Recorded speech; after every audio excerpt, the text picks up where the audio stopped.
ಶ್ರೀ ಸದ್ಗುರು ಸಿದ್ಧಾರೂಢಾಯ ನಮಃ. ಈ ಪರಮಾನುಬೋಧೆಯೊಳಗೆ ನಿನ್ನಿನ ದಿವಸ ನಾವೆಲ್ಲ ಕಲ್ಪಿತ ಪುರುಷ ಪರಬ್ರಹ್ಮದಲ್ಲಿ ಇರ್ತಾನೋ ಅಂತಕ್ಕಂಥದ್ದನ್ನು ಕೇಳಿದ್ವಿ. ಆದ್ರೆ ಅವ ಬ್ರಹ್ಮದ ಒಳಗಿರ್ತಾನೋ ಅಂತೇಳಿದ್ರೆ ಬ್ರಹ್ಮವು ವಿರಳ ಉಳ್ಳದ್ದಾಗೈತಿ. ಹೊರಗಿರ್ತಾನೋ ಅಂತಂತ ಹೇಳಿದ್ರೆ ಬ್ರಹ್ಮವು ಅಂತ ಉಳ್ಳದ್ದಾಗೈತಿ. ಹೀಗೆ ಉಭಯತ ಪಾರ್ಶ್ವರಜ್ಜು ನ್ಯಾಯವೇ ಇಲ್ಲೇ ಒದಗ್ತತಿ. ಕಲ್ಪಿತನೇ ಇಲ್ಲ ಅಂತ ಹೇಳಿದ್ರೆ ಅತ್ಯಂತ ಭಾವ ಆಕ್ಕತಿ. ಇದು ಲೋಕಾನುಭವಕ್ಕೆ ವಿರೋಧ ಆಕ್ಕತಿ.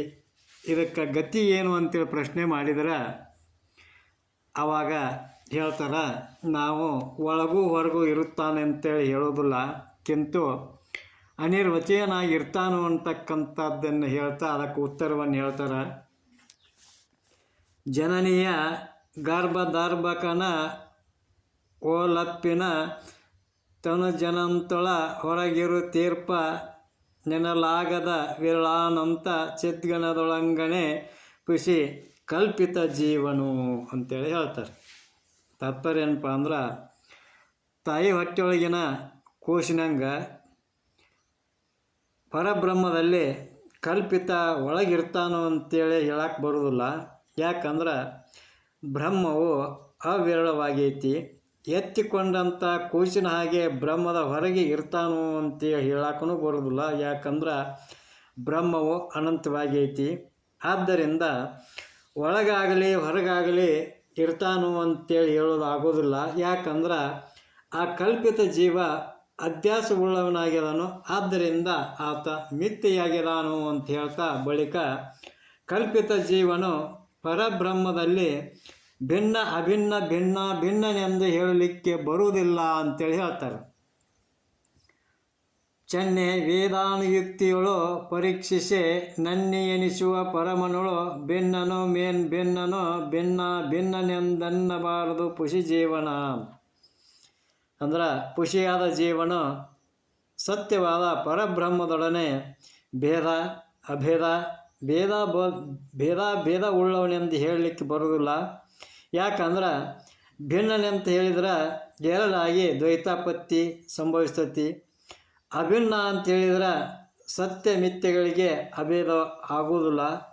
ಇನ್ನು ಭೇದವನ್ನು ಹೇಳಿದರೆ ಅವೆರಡು ಪರಸ್ಪರ ತಮ ಪ್ರಕಾಶದಂತೆ ವಿರೋಧಗಳಾಗುವುದರಿಂದ ಭೇದ ಹೇಳಲಿಕ್ಕೂ ಬರೋದಿಲ್ಲ, ಕಿಂತು ಅನಿರ್ವಚನೀಯವಿದೆ ಅಂತಕ್ಕಂಥ ಭಾವವನ್ನು ಹೇಳ್ತಾ ಬಳಿಕ ಆ ಭಿನ್ನಾದಿಗಳು ಗುಣತ್ರಯಾತ್ಮಕವಾಗಿರುವುದರಿಂದ ತನ್ನ ಜೀವನದಲ್ಲಿ ಮಿಥ್ಯೆಯಾಗಿರ್ತಾವು ಅಂತೇಳಿ ಹೇಳ್ತಾರೆ.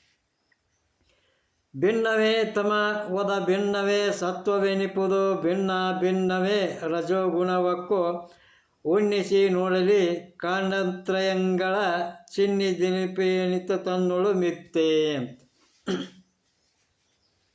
ತಾತ್ಪರ್ಯ ಏನಪ್ಪ ಅಂತಂದ್ರೆ, ಭಿನ್ನ ಅಭಿನ್ನ ಭಿನ್ನ ಈ ಮೂರೂ ಕ್ರಮವಾಗಿ ತಮ ಸತ್ವ ರಜಗಳಂತಕ್ಕಂಥ ಮೂರು ಗುಣಗಳು ಉಳ್ಳಂಥವಾಗ್ಯವು. ಆದ್ದರಿಂದ ಈ ಗುಣಗಳು ನಿರ್ಗುಣ ಚಿನ್ಮಯಾನಂದ ಆತ್ಮನಲ್ಲಿ ಇಲ್ಲ ಅಂತಕ್ಕಂಥ ಭಾವವನ್ನು ಹೇಳ್ತಾ ಬಳಿಕ ಕೆಲವರು ತಮ್ಮ ನಿಜ ಸ್ವರೂಪದ ಯಥಾರ್ಥ ಜ್ಞಾನ ಆಗುವವರೆಗೂ ಭಿನ್ನ ಅಭಿನ್ನ ಭಿನ್ನವೆಂದು ತರ್ಕವನ್ನು ಮಾಡ್ತಾರು ಅಂತ ಹೇಳ್ತಾರೆ.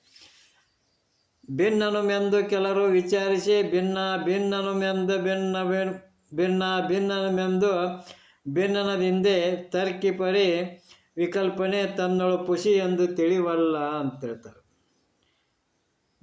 ದ್ವೈತವಾದಿಗಳಾದಂಥ ಕೆಲವರು ಅನೇಕ ಪ್ರಕಾರಗಳಾದ ಯುಕ್ತಿಗಳಿಂದ ಜೀವನು ಭೇದನೋ ಅಭೇದನೆಂದು ಭೇದ ಸಹಿತನೆಂದು ವಾದ ಮಾಡ್ತಾರೆ. ಅಂದ್ರೆ ಸರ್ವಜ್ಞತ್ವ ಕಿಂಚಜ್ಞತ್ವಗಳಿಂದ ಭೇದವಾಗಿದ್ದಾರೆಂದು ದ್ವೈತಿಗಳು ಹೇಳ್ತಾರೆ.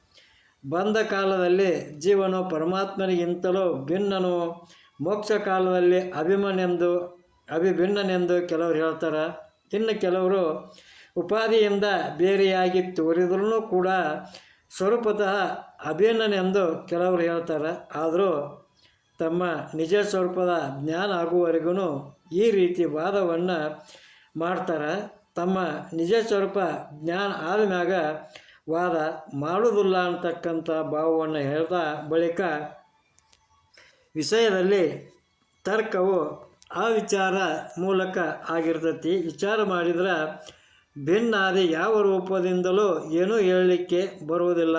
ಯಾಕೆಂದರೆ ಕಲ್ಪಿತನಾದವನೇ ಇಲ್ಲದವನಾದ್ದರಿಂದ ಅಂತೇಳಿ ಹೇಳ್ತಾರೆ. ಉಳ್ಳವನಳು ನೋಡಲಿಲ್ಲದವನು ಭಿನ್ನನಲ್ಲವ ಭಿನ್ನ ರೂಪನು ಮಲ್ಲ ಚೆಲ್ಲೆ ಕಂಗಳೆ ಕೇಳು ಭಿನ್ನ ಭಿನ್ನಾತ್ಮಕ ನಲ್ಲವರಿಯೇ ತಾನಿಲ್ಲದವನಾಗಿ. ಇದ್ದ ಬ್ರಹ್ಮದೊಳಗೆ ಇಲ್ಲದ ಕಲ್ಪಿತನನ್ನು ಕುರಿತು ಭಿನ್ನ ಅಭಿನ್ನ ಭಿನ್ನ ಭಿನ್ನನೆಂದು ಹೇಳಲಿಕ್ಕೆ ಬರುವುದಿಲ್ಲ ಅಂತಕ್ಕಂಥ ತಾತ್ಪರ್ಯವನ್ನು ಹೇಳ್ತಾ ಬಳಿಕ ಸ್ಥಾನಚೋರನ ದೃಷ್ಟಾಂತದಂತೆ ಬ್ರಹ್ಮದಲ್ಲಿ ಕಲ್ಪಿತ ಪುರುಷನು ಇಲ್ಲ ಅಂತ ಹೇಳ್ತಾರೆ. ಉಳ್ಳ ಸ್ಥಾನವಿನೊಳಗಿಲ್ಲದ ಚೋರನಂತಿಲ್ಲವ ಕಲ್ಪಿತ ಪುರುಷನು ಉಳ್ಳ ಪಾರಮಾತ್ಮಕನುಳು ತೋರಿ ದಿಟಕ್ಕೆ ತಾನಿಲ್ಲವೆನಿಪನು ನೋಡಿದು ತತ್ವ. ಅಂದ್ರೆ ಇದ್ದಂಥ ಮೋಟ ಮರದೊಳಗೆ ಇಲ್ಲದ ಕಳ್ಳನ ಪ್ರತೀತಿ ಆದಂಗೆ ಇದ್ದ ಬ್ರಹ್ಮದಲ್ಲಿ ಇಲ್ಲದ ಕಲ್ಪಿತ ಪುರುಷನ ಪ್ರತೀತಿಯು ಸತ್ಯವೇನೋ ಅಂತೇಳಿ ತೋರಿದರೂ ಕೂಡ ಕೊನೆಗೆ ತಾನೇ ಇಲ್ಲದಂತಕ್ಕತಿ. ಆದ್ದರಿಂದ ಏನೊಂದು ಹೇಳಲಿಕ್ಕೆ ಬರುವುದಿಲ್ಲ ಅಂತಕ್ಕಂಥ ಭಾವವನ್ನು ಹೇಳ್ತಾ ಬಳಿಕ ಕಲ್ಪಿತ ಪುರುಷನು ತನ್ನ ನಿಜವನ್ನು ತಾನು ತಿಳಿಯುವವರೆಗೆ ನಿಜವೆಂಬಂತೆ ತೋರ್ತಾನೆ. ಅರಿತ ನಂತರ ನಾನು ನೀನು ಎಂಬುವ ಎಲ್ಲವೂ ಮಿಥ್ಯೆ ಅಂತೇಳಿ ಹೇಳ್ತಾರೆ. ಹೆಂಗಪ್ಪ ಅಂತಂದ್ರೆ ಎಣ್ಣೆ ಗಮಿಪರಿಯಳು ನೆರೆಪುಷಿ ಎಂದು ತನ್ನ ತಾನರಿಯದ ಮುನ್ನವೇ ನನ್ನಿ ಎಂಬಂತೆ ಸೇದಿಪರನರಿಯೇ ಬಳಿ ಕಣ್ಣಿನಾನೆಂಬುದೆಲ್ಲವ ಮಿಥ್ಯೆ. ಅಂದ್ರೆ ಕಲ್ಪಿತ ಪುರುಷನು ಗುರುಶಾಸ್ತ್ರಗಳಿಂದ ತನ್ನ ನಿಜವನ್ನು ತಾನು ತಿಳಿಯೋಕ್ಕಿಂತ ಮೊದಲ ಸತ್ಯ ಅನ್ನೋ ಹಾಗೆ ತೋರ್ತಾನೆ. ತಿಳಿದ ಮೇಲೆ ನಾನು ನೀನು ಎಂಬುವ ಭೇದವೇ ತೋರುವುದಿಲ್ಲ. ಅಂದ್ರೆ ಕಲ್ಪಿತ ಪುರುಷ ಮಿಥ್ಯೆಯಾಗಿರ್ತೈತಿ. ಹೆಂಗಪ್ಪ ಅಂತಂದ್ರೆ ಆ ಮೋಟ ಮರವನ್ನು ತಿಳಿಯುವ ಪರ್ಯಂತರ ಕಳ್ಳನು ತೋರಿದಂತೆ ತೋರ್ತಾನು ಅಂತಕ್ಕಂಥ ಭಾವವನ್ನು ಹೇಳ್ತಾ ಬಳಿಕ ಕಲ್ಪಿತ ಪುರುಷನು ಈ ಜಗತ್ತು ಎರಡೂ ಸುಳ್ಳಾಗಲು ಸಹಜವಾದ ತನ್ನ ನಿಜವೇ ಉಳಿಯುವುದೆಂದು ನಿರೂಪಣೆಯನ್ನು ಮಾಡ್ತಾರೆ. ಖುಷಿಯಾಗಿ ತನ್ನಿಂದ ತಾನು ಮೀ ಜಗವಿಂತು ಶಶಿಮುಖಿ ನಿಜ ಸತ್ಯ ಮುಳಿಯುವುದು ವಶದು ನೀನದರಿಂದವನು ಮತಿ ಮುಟ್ಟಿ ಬಾ ವಿಶೇಷ ವಿಭ್ರಾಂತು ನಟನಂತೆ. ತಾತ್ಪರ್ಯ ಏನಪ್ಪ ಅಂತಂದ್ರೆ ಕಲ್ಪಿತನು ಅಂತಂದ್ರೆ ಜೀವನು ಈ ಜಗತ್ತು ಎರಡು ಮಿಥ್ಯೆಗಳಂತೇಳಿ ಯಾವಾಗ ತಾನು ತಿಳ್ಕೊತಾನ ಆವಾಗ ಬಾಕಿ ತನ್ನ ಅಧಿಷ್ಠಾನವಾದಂಥ ಸ್ವರೂಪ ಸತ್ಯವಾಗಿ ಕಾಣ್ತತಿ.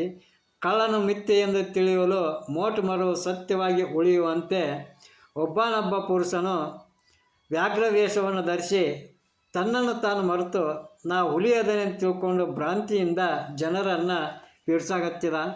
ಕೆಲವು ಕಾಲದ ಮೇಲೆ ಎಚ್ಚೆತ್ತು ನಾನು ಹುಳಿಯಲ್ಲ ಮನುಷ್ಯ ಅದೇನೆ ಅಂತಕ್ಕಂಥದ್ದನ್ನು ತಿಳ್ಕೊಂಡು ಹೆಂಗೆ ಸುಖಿಯಾದೋ ಹಂಗೆ ಸಚ್ಚಿದಾನಂದ ಪರ ಬ್ರಹ್ಮ ಸ್ವರೂಪನಾದ ತಾನು ತನ್ನನ್ನು ಮರೆತು ನಾನು ಜೀವನೆಂದು ಭ್ರಾಂತಗೊಂಡಾನ. ಗುರುಶಾಸ್ತ್ರಗಳಿಂದ ಜನಿತವಾದ ವಿಚಾರದಿಂದ ಎಚ್ಚರಾದ ಅಂತಂದ್ರೆ ನಾನು ಜೀವ ಅಲ್ಲ ಕಿಂತು ಪರಬ್ರಹ್ಮವೇ ಇದ್ದೇನೆಂತೇಳಿ ನಿಶ್ಚಯ ಜ್ಞಾನವುಳ್ಳವನಾಗಿ ಸುಖಿ ಆಗ್ತಾನು. ಆದ್ದರಿಂದ ನೀನು ಅವಶ್ಯವಾಗಿ ಜೀವಾದಿಗಳ ಸ್ವರೂಪ ವಿಚಾರವನ್ನು ಮಾಡು ಅಂತ ಹೇಳ್ತಾ ಬಳಿಕ ಕಲ್ಪಿತ ಪುರುಷನು ತನ್ನಿಂದ ಬಂಧವನ್ನುಂಟು ಮಾಡಿಕೊಂಡಿದ್ದರಿಂದ ತಾನೇ ಬಿಡುಗಡೆಯನ್ನು ಹೊಂದಬೇಕಾಗಿದೆ ಎಂದು ದೃಷ್ಟಾಂತ ಮೂಲಕ ಈ ಎರಡು ಪದಗಳಿಂದ ನಿರೂಪಣೆಯನ್ನು ಮಾಡ್ತಾರೆ. ತಾನೇ ಸೃಜಿಸಿ ನೇನರೊಳಗಹಿಯನೋ ತಾನೊಮ್ಮೆ ಕಲ್ಪಿಸಿ ಭೀತಿಸಿ ತಾನೇ ತಿಳಿದು ಭೀತಿ ಅಳಿದು ಬಳಿಕ ತನ್ನ ತಾನೇ ಪದಳ ಮಿರ್ಪ ನರನಂತೆ ಅಂತಂದು. ಅಂದ್ರೆ ಒಬ್ಬನೊಬ್ಬ ಒಕ್ಕಲಿಗ ಒಂದು ಹಗ್ಗವನ್ನು ಹೊಸದ ಹಕ್ಕಿಯೊಳಗೆ ಒಗದ ಕಾರ ಹೊಲ ನೋಡಕ್ಕಂತೇಳಿ ಹೋಗಿದ್ದ. ಸಂಜೆ ಹೊತ್ತಿ ಹೊಳ್ಳಿ ಮನೆಗೆ ಬರ್ತಾನೆ. ಬಂದಾಗ ನಸು ಗತ್ತಲಾಗಿರ್ತೈತಿ. ಆ ಟೈಮ್ದೊಳಗೆ ಆ ಹಕ್ಕಿಯೊಳಗೆ ಬಿದ್ದಂಥ ಹಗ್ಗ ಅವನನ್ನು ಕಂಡ ಅದು ಹಾವು ಅಂತೇಳಿ ತಿಳ್ಕೊಂಡು ಭಯಪಟ್ಟ ದುಃಖ ಪಡ್ತಾನೆ. ಕೆಲವು ಹೊತ್ತಿನ ಮ್ಯಾಗ ಸ್ವಲ್ಪ ಧೈರ್ಯ ತಗೊಂಡ ಒಂದು ಕೋಲಿನಿಂದ ಆ ಒಂದು ಹಗ್ಗವನ್ನು ಅಲ್ಲಾಡಿಸಿ ನೋಡಿದಾಗ ಅದು ನಿರ್ಜೀವವಾದಂಥ ಹಗ್ಗ ಆಗಿರ್ತೈತಿ. ಅದು ಸರ್ಪ ಅಲ್ಲ ಹಗ್ಗ ಅಂತೇಳಿ ತಿಳ್ಕೊಂಡಾಗ ಅವ ಹೆಂಗೆ ಸುಖಿ ಅಕ್ಕನೋ ಮತ್ತು ಹಂಗೆ ನಾ ಸುಳ್ಳೆ ದುಃಖಪಟ್ನಿ ತನ್ನಲ್ಲಿ ತಾನೇ ಆಶ್ಚರ್ಯವುಳ್ಳವನಂತ ಹೆಂಗಾದೋ ಹಂಗೆ ಅಂತ ಹೇಳ್ತಾ ತನ್ನೊಳಾದ ಜ್ಞಾನವದರಿಂದ ಸಂಸ್ಕೃತಿಯಂ ನಿಜವೆಂದು ದುಃಖವನೈದೆ ತನ್ನನರಿದು ದುಃಖವನ್ನು ನೀಗಿ ಕಲ್ಪಿತನುನ್ನತಿಯನ್ನು ತಾನೇ ಪಡೆಯವನು. ಹಂಗೆ ಜೀವ ತನ್ನಲ್ಲಿ ತೋರಿದಂಥ ಅಜ್ಞಾನವಶದಿಂದ ತನ್ನನ್ನು ಮರೆತು ದೇಹಾದಿ ಜಗತ್ತು ಸತ್ಯವೆಂತೇಳಿ ತಿಳಿದ ಅನಂತ ದುಃಖಗಳನ್ನು ಅನುಭವಿಸಿ ಕಡೆಗೆ ಗುರುಶಾಸ್ತ್ರಗಳಿಗೆ ಶರಣಾಗತನಾಗಿ ತನ್ನ ತಾನು ತಿಳಿದು ದುಃಖವನ್ನು ಕಳೆದು ಮೋಕ್ಷವನ್ನು ಪಡೆದು ನಿತ್ಯಾನಂದ ಸ್ವರೂಪನಾಗಿರ್ತಾನು ಅಂತಕ್ಕಂಥ ಭಾವವನ್ನು ಹೇಳ್ತಾ ಬಳಿಕ ಮಿಥ್ಯಾ ಜೀವನಿಂದ ಸತ್ಯ ಸ್ವರೂಪ ಪ್ರಾಪ್ತವಾಗಲಾರದು ಅಂತೇಳಿ ಶಂಕೆಯನ್ನು ಮಾಡಿದರೆ ಉತ್ತರವನ್ನು ಹೇಳ್ತಾರೆ. ಕನ್ನಡಿಯೊಳು ತೋರ್ಪ ತನ್ನ ಮಿಥ್ಯಾರೂಪಿನಿನ್ನಾಳೆ ತನ್ನನೇ ಕಾಣ್ಬಂತೆ ಮುನ್ನವೇ ಖುಷಿ ಎನಿಸುವ ಜೀವಾತ್ಮಕನಿಂದೆ ತನ್ನ ತಾನರಿವನ ಪರಮಾತ್ಮ ಅಂತೇಳಿ ಹೇಳ್ತಾರೆ. ಕನ್ನಡಿಯಲ್ಲಿ ತೋರ್ತಕ್ಕಂಥ ಮಿಥ್ಯೆಯಾದ ಮುಖದ ಪ್ರತಿಬಿಂಬದಿಂದ ಸತ್ಯವಾದ ಮುಖವನ್ನು ಹೆಂಗೆ ನಾವು ಗುರುತಿಸ್ತೇವೋ ಹೆಂಗೆ ತಿಳ್ಕೊತೇವೋ ಹಂಗೆ ಈ ಪರಮಾತ್ಮನಾದರೂ ಕೂಡ ಸುಳ್ಳಾದಂಥ ಜೀವನ ಅಲ್ಲಿಯೇ ಸತ್ಯವಾದ ತನ್ನ ನಿಜವನ್ನು ತಾನೇ ತಿಳ್ಕೋತಾನು ಹೇಳುವಲ್ಲಿಗೆ ಮಂಗಲಂ ಜೈ ನಮ ಪಾರ್ವತಿ ಪತಿ ಶಿವ ಹರ ಹರ ಮಹಾದೇವ.